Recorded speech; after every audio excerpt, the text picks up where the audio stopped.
आप लोगों के बहुत सारे क्वेश्चंस हैं कमेंट सेक्शन में। मैंने सोचा है थोड़ा सा अभी समय है शाम के समय, क्यों नहीं आपके क्वेश्चंस का आंसर देने के लिए एक वीडियो ही बना दूं। 2-4-5 मिनट में आपके most of the questions answer हो जाएंगे। बहुत सारे लोग मुझसे रिक्वेस्ट कर रहे हैं कि वन शॉट वीडियो चाहिए। जो जेई 2024 के एस्पिरेंट्स हैं उन सबको वन शॉट वीडियो चाहिए हर टॉपिक पे। यहाँ तक 3 चैप्टर पे मैंने अवेलेबल भी कराए हैं, और बाकी चैप्टर के ऊपर मेरे पास वन शॉट वीडियो बने हुए नहीं हैं। मुझे बनाना पड़ेगा, समय मिलेगा तो बनाऊंगा, और प्रॉमिस नहीं कर सकता। और वन शॉट वीडियो बनाने के लिए कम से कम 2-3 घंटे तक रिकॉर्डिंग करनी पड़ती है। उतना समय अगर होगा मेरे पास लगातार तो ज़रूर बनाऊंगा।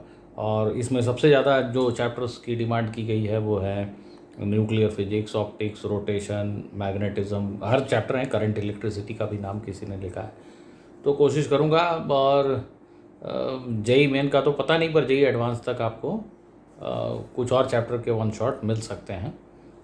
जेई मेन के पहले तो अभी होली आ जाएगी, तो ये कुछ गिर गया, कोई बात नहीं। तो जेई मेन के पहले तो होली आ जाएगी, तो होली में तो यार छुट्टी मनाऊंगा ना। अच्छा, बहुत सारे स्टूडेंट्स पूछ रहे हैं लगातार कि जो थ्योरी बुक्स है वो क्यों नहीं अवेलेबल है। तो थ्योरी बुक्स, जैसा मैं बार बार कहता रहा हूँ कि मैक्रो हिल ने अपना जेई डिवीज़न बंद कर दिया, इसलिए अवेलेबल नहीं है। और अब मैं दोबारा से कोशिश में लगा हूँ कि आप सभी के लिए वो बुक्स अवेलेबल करवा सकूँ जल्दी से जल्दी। और मुझे लगता है कि कुछ हफ्तों में, अप्रैल नहीं पार होगा, अप्रैल में तो ज़रूर आपको बुक्स अवेलेबल हो जानी चाहिए, जैसा अभी तक बातचीत मेरी चल रही है।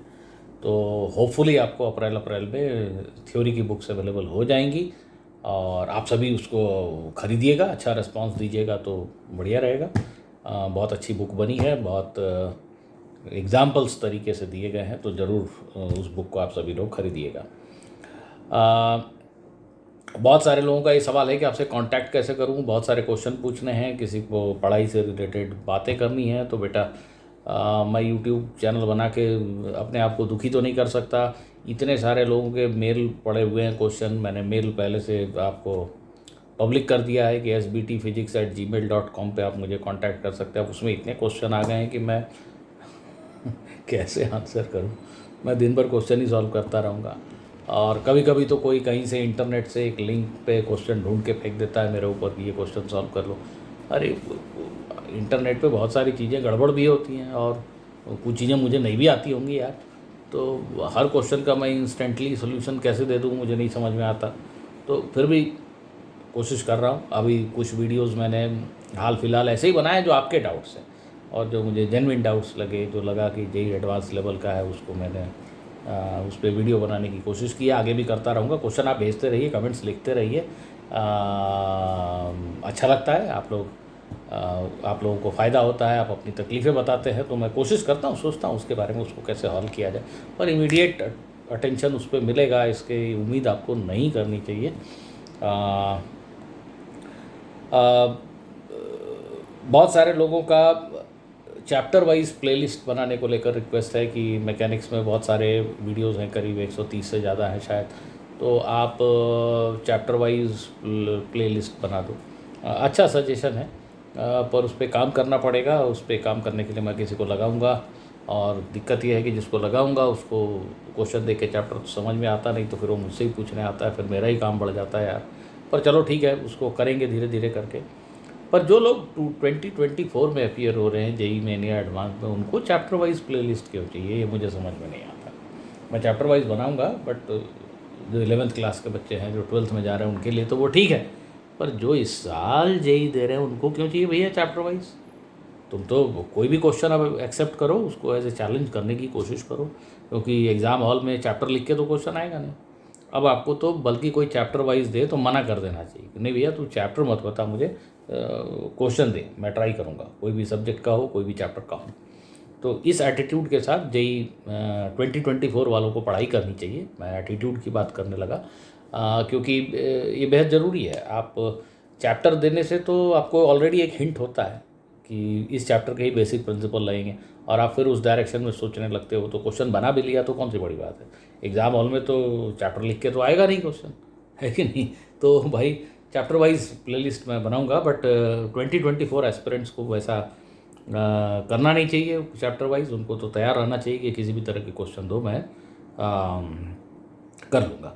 बहुत सारे लोगों ने मेल पे क्वेश्चन भेजे हैं और वो पूछ रहे हैं कि आप मेरे आंसर क्यों नहीं दे रहे। दूंगा भाई, आपका भी समय आएगा। बहुत सारे क्वेश्चन हैं जैसा मैं कह रहा हूँ, और मैं दिन भर वीडियो तो नहीं बना सकता, आप इस बात को समझते हो ना। मोटा मोटी हाँ, किसी ने पूछा कि पहले 10th में हूँ या 11th में हूँ तो मैं पहले जेई मेंस लेवल की प्रिपरेशन करूँ या जेई एडवांस लेवल की प्रिपरेशन करना शुरू कर दूँ। भाई लेवल कोई चीज़ नहीं होता, तुम सब्जेक्ट सीखने पे दिमाग लगाओ, सब्जेक्ट सीखना शुरू कर दो। हाँ, कोई सब्जेक्ट तुम सीख रहे हो, मज़ा आ रहा है तो उसमें थोड़ा और सीख लो फिर लेवल अपने आप डिसाइड हो जाएगा। तो पर्टिकुलरली जो जूनियर क्लास में बच्चे हैं, जो अभी 10th से 11th में जाएंगे या इवन 11th से 12th में जाएंगे, उनको एक्चुअली में एग्ज़ाम वाइज लेवल डिसाइड करना मेरे हिसाब से तो सही नहीं है। बाकी आप देख लीजिए, बहुत सारे लोग बहुत तरह की सलाह देते हैं, आप उनसे ले लीजिए। मेरे हिसाब से ये सही नहीं है। आप किसी भी सब्जेक्ट में, किसी भी चैप्टर में किस हद तक के क्वेश्चन कर पा रहे हो, कहाँ जाके आप एकदम फंस जा रहे हो, थोड़ी हेल्प से क्या उसको भी कर पा रहे हो तो उसको भी कर लो। टाइम है क्या और भी क्वेश्चन करने के तो और भी कर लो, नहीं है तो छोड़ दो। जिस लेवल तक प्रिपेयर हुआ हुआ, अब अगले चैप्टर पे चलो, क्योंकि टाइम तो लिमिटेड है, नंबर ऑफ क्वेश्चन तो इस दुनिया में अनलिमिटेड है। तो तुम ऐसी तैयारी करते जाओगे, अगर ईमानदारी से करोगे ना, तो जब बहुत अच्छी रैंक आ जाएगी तब समझ में आएगा कि बाकी लोग ये सब भी नहीं करते थे। तो तुम जेई मेन और जेई एडवांस का लेवल जो एक्सपर्ट्स लोग बनाते हैं कि ये जेई मेन स्टैंडर्ड है, जेई एडवांस स्टैंडर्ड है, ये सब बकवास है यार, इस पर ध्यान नहीं देने का। सब्जेक्ट तो एक ही है। बोर्ड में इस बार जो क्वेश्चन आए हैं, वो क्या बहुत सारे क्वेश्चन तो जेई मेन के क्वेश्चन से अच्छे हैं, तो क्या बोर्ड लेवल अलग हो गया, जेई मेन लेवल अलग हो गया, जेई एडवांस लेवल अलग हो गया? ऐसा नहीं होता है। आप सब्जेक्ट को सीखने पर ध्यान दो, जहाँ तक आप सीख पा रहे हो दैट्स गुड, वहाँ तक सीखो।